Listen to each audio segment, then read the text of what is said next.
Je viens de résoudre Syracuse. Et oui, et j'avais envie de vous en parler. Alors non, pas les suites de Syracuse au sens de la conjecture de Collatz, puisqu'on sait très bien que Idriss Aberkane a déjà fait le boulot et je voudrais pas en remettre une couche, mais les suites de Syracuse plutôt au sens d'Archimède de Syracuse.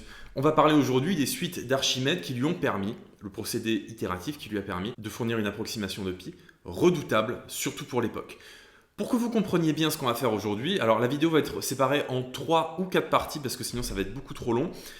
Les suites d'Archimède, c'est en fait des suites qu'il a réussi à confectionner, si je puis dire, en inscrivant des polygones dans un cercle. Donc il a inscrit un polygone dans le cercle, puis il a inscrit le cercle dans un polygone régulier à n plus 1 côté. Il en a tiré une relation de récurrence. Certains disent que finalement il n'aurait pas procédé par récurrence ni par trigonométrie, donc je vous mettrai une vidéo d'un youtubeur maths très bien que j'ai découvert il n'y a pas longtemps qui explique un petit peu tout en détail. L'exercice je le prends comme souvent chez Jean-Louis Fro, donc on va au fur et à mesure des parties expliquer un petit peu le concept. Vous voyez que la suite V de n plus 1 elle est définie comme étant 2 fois V de n un sur V de n plus un et U de n plus 1 c'est la racine de V de n plus 1 fois un. V de n plus 1 et U de n plus 1, pour que vous compreniez et pas que vous soyez perdu, c'est en fait le périmètre du polygone qui est inscrit et du polygone dans lequel est inscrit le cercle. Voilà. On vous demande de montrer que quel que soit n appartenant à n, si U de n est plus petit que Vn, alors on a cet encadrement-là. J'ai noté pour gagner un petit peu de temps, V de n plus 1 moins Vn. Et oui, puisque on veut savoir si V de n plus 1 est plus petit ou plus grand que Vn. Enfin, on veut savoir si V de n est plus grand que V de n plus 1, ce qui nous permettra d'ailleurs d'en déduire que la suite est croissante. On y vient. Le plus simple, alors on pourrait se dire oui, on va raisonner par récurrence, ça va marcher. Non, c'est compliqué. Donc on ne va pas raisonner par récurrence, on va faire V de n plus 1 moins Vn, on va étudier le signe. Petite précision, vous voyez que la façon dont sont définies ces suites fournissent par récurrence immédiate. Récurrence immédiate, c'est un peu comment dire, un truc de roublard, hein. Quand on est en colle, on fait oui, récurrence immédiate. Non, il faut le prouver. Là, on ne va pas le faire parce que ça n'a pas d'intérêt. Vous voyez bien, vous pouvez vous en convaincre et me faire confiance que ces suites sont définies et strictement positives pour tout n. Donc, il n'y a pas de souci. On y va pour le premier calcul. Donc, V de n plus 1 moins V de n, ça nous donne tout simplement 2 V de n U de n. Alors, ce qu'on va faire, puisqu'on est des grands, on va tirer un grand trait de fraction V de n plus U de n. Et vu qu'on fait moins Vn, ça va faire moins Vn carré moins Vn un. Voilà, on met au même dénominateur en une étape, hein, il faut être capable de faire ça. Ok, on a du 2Vn un moins Vn un, donc on va en enlever 1, et là ça va devenir un 1, d'accord. Évidemment, vous ne faites pas ça sur votre copie, hein, c'est juste pour gagner de la place, parce que j'ai besoin de beaucoup de place pour faire les 3 encadrements. On factorise par V de n, on a donc V de n, et facteur de un moins Vn sur V de n plus un. Et alors, puisqu'on a dit que U de n était plus petit que V de n, eh bien ça, c'est négatif. Voilà. Ça, c'est négatif. Comme ça, je rappelle que V de n et U de n sont positives pour tout entier n. Donc, il n'y a pas de souci, on a bien que V de n est plus grand que V de n plus 1. Donc déjà, ça, on l'a démontré. Ok. Alors maintenant, ce qu'on va faire, on va faire U de n plus 1 moins un. Alors, c'est égal à la racine de V de n plus 1 un moins un. Et en fait, vu qu'on a une racine, alors ça c'est un réflexe qu'il faut que vous ayez, vu qu'on a une racine et qu'on veut manipuler des racines, on ne va pas écrire moins un, mais on va écrire moins racine de U de n carré.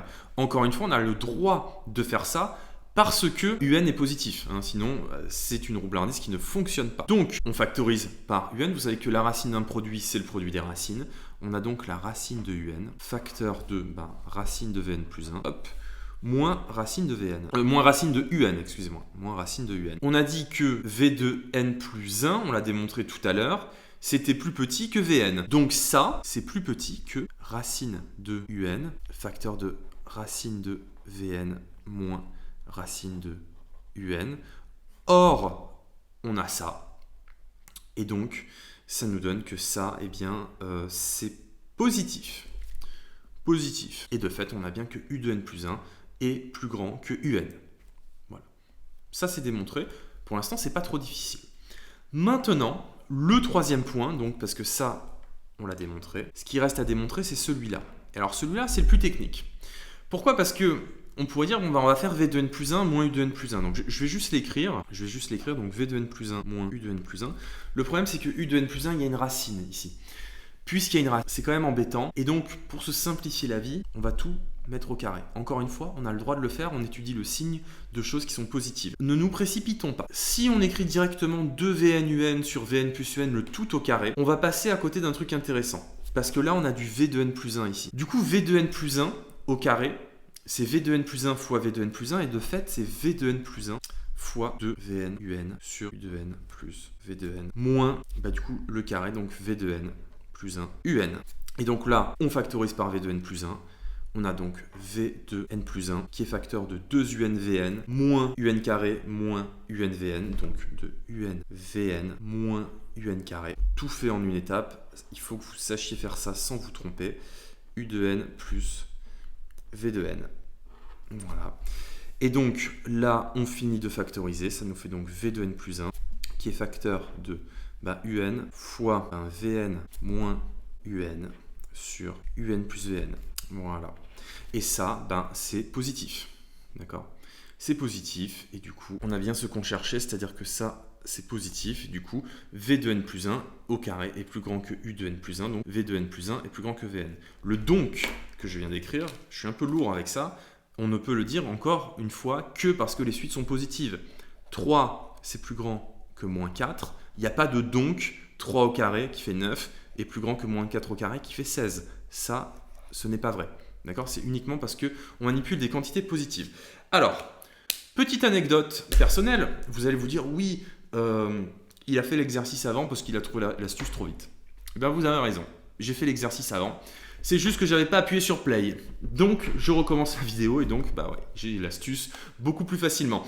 Question 2. La question suivante, c'est de démontrer que les suites sont convergentes et qu'elles ont la même limite. Alors, pour démontrer qu'elles sont convergentes, déjà, on voit que la suite Vn, elle est décroissante. D'accord? Elle est décroissante. La suite Un, elle est croissante. On a dit que c'était des suites qui étaient strictement positives. Du coup, celle-ci, elle est décroissante minorée par 0. Et celle-là, elle est croissante majorée par une suite qui converge. Donc, on a deux suites convergentes et on nous demande de montrer qu'elles ont la même limite. Ce qui est sûr, c'est que quand la limite existe, la limite de U de n, c'est la même que la limite de U de n plus 1. La limite de V de n, c'est la même que la limite de V de n plus 1. Donc, ce qu'on va faire, c'est qu'on va écrire, en passant à la limite là-dedans, en fait, ce qu'on va faire, c'est qu'on va noter que V de n tend vers L et que U de n tend vers L'. D'accord? Pour gagner un peu de place. On a donc, en faisant passer à la limite là-dedans, alors on aurait peut-être pu le faire là-dedans, mais je trouve que c'est plus simple là-dedans. En fait, dès qu'il y a des racines carrées, de toute façon, ça saoule tout le monde, donc ne manipulez pas des racines carrées. On a donc que L est égal à 2L L' sur L plus L', donc je vais le mettre directement ici, L plus L', voilà. On passe de l'autre côté en développant, ça nous donne quoi? Ça nous donne du L carré plus L moins 2L', donc en fait, hop, moins LL' égale à 0. On factorise, de toute façon on ne fait que quasiment factoriser, quand on fait des maths de lycée, la factorisation c'est quasiment tout le temps là. Donc facteur de L moins L' égale à 0. Donc là vous avez une équation de produit nul, d'accord? Quand vous avez une équation de produit nul, vous savez que soit ça fait 0, soit ça fait 0. Sauf qu'on a dit que nos suites étaient strictement positives, donc L ne fait pas 0. On a donc bien que L égale à L', parce que ça doit faire 0. Donc L égale à L'. Voilà ce qu'il fallait démontrer. Première question assez simple, d'accord? Ça va se corser rapidement. Alors la question suivante, vous allez presque la faire en autonomie. Enfin, je ne vais rien écrire parce qu'on va tout faire à l'oral. On vous demande de démontrer ça. Quand on vous demande de démontrer ça d'un point de vue méthodologique, souvent, je remarque chez les élèves qu'il y a une confusion. Vous écrivez l'égalité, vous déroulez le calcul, et à la fin, parfois par chance, vous obtenez 0 égale 0 ou 1 égale 1, et donc vous dites « c'est bon, c'est cohérent ». Sauf que tout ce que vous avez fait avant, ce sont des égalités dont vous n'êtes pas sûr de l'existence, et donc ce n'est pas très joli. Alors ça se fait avec des si et seulement si, etc., mais généralement vous ne les notez pas, et donc ça va pas, quoi. Demandez-vous toujours de quel côté est-ce que c'est plus simple de procéder? Est-ce que c'est plus simple de passer de là pour arriver à là ou de passer de là pour arriver à là? Si vous partez de là, c'est-à-dire que vous prenez cette écriture-là et vous faites moins Vn, et bien vous allez retomber là-dessus en 2 secondes. Vraiment, sincèrement, je ne vais pas l'écrire parce que c'est très simple. Vous écrivez, vous mettez au même dénominateur, vous factorisez, vous arrivez là-dessus. Il n'y a aucune difficulté. On vous demande d'en déduire ça. Puisqu'on n'a que V de n moins Un est égal à une quantité, qu'on va appeler alpha, d'accord? Eh bien, si vous enlevez plus que u de n, bah, vous allez être plus petit que alpha. Donc, vu que u de n plus 1, il est plus grand que un, on enlève plus que un, et du coup, on est plus petit que alpha. D'accord? Ça, c'est notre alpha. Et qu'est-ce qu'on obtient ici? Le 1 demi, bah, tout simplement, encore une fois, en utilisant cet encadrement-là, si on remplace le v de n qui est ici pour diviser un peu moins, parce que le v de n, c'est celui qui divise le plus. Donc, si on le remplace par celui qui divise le moins, bah, en fait, tout ça, c'est plus petit que v de n moins un qui est ici sur u de n divisé par un plus un. Un plus un, ça fait 2 un, donc on a un sur 2 un, ça fait sur 2, et on obtient ça. Voilà. C'est aussi simple que ça. C'est pour ça que je n'ai rien écrit. Ce qu'on peut en déduire par contre, c'est que si on pose une suite w de n qui vaut v de n moins un, on a démontré, avec tous ces trucs-là, que w de n plus 1 était plus petit que 1 demi de wn. D'accord? Donc c'est plus petit qu'une suite géométrique. La raison, ce serait le 1 demi. D'accord? Donc ça, ce serait le q. Et donc, ce qu'on va dire, c'est que c'est plus petit que 1 sur 2 puissance n. Donc ça, c'est l'écriture explicite des suites géométriques, fois W0. Et W0, c'est V0 moins U0. Donc, racine de 8 moins 4. Et donc, vu que ça, c'est négatif, on peut aussi dire que c'est plus petit que 1 sur 2 puissance n, facteur de 4 moins racine de 8. Voilà. Pour cette partie, ça sera tout. On se retrouve la semaine prochaine pour la suite.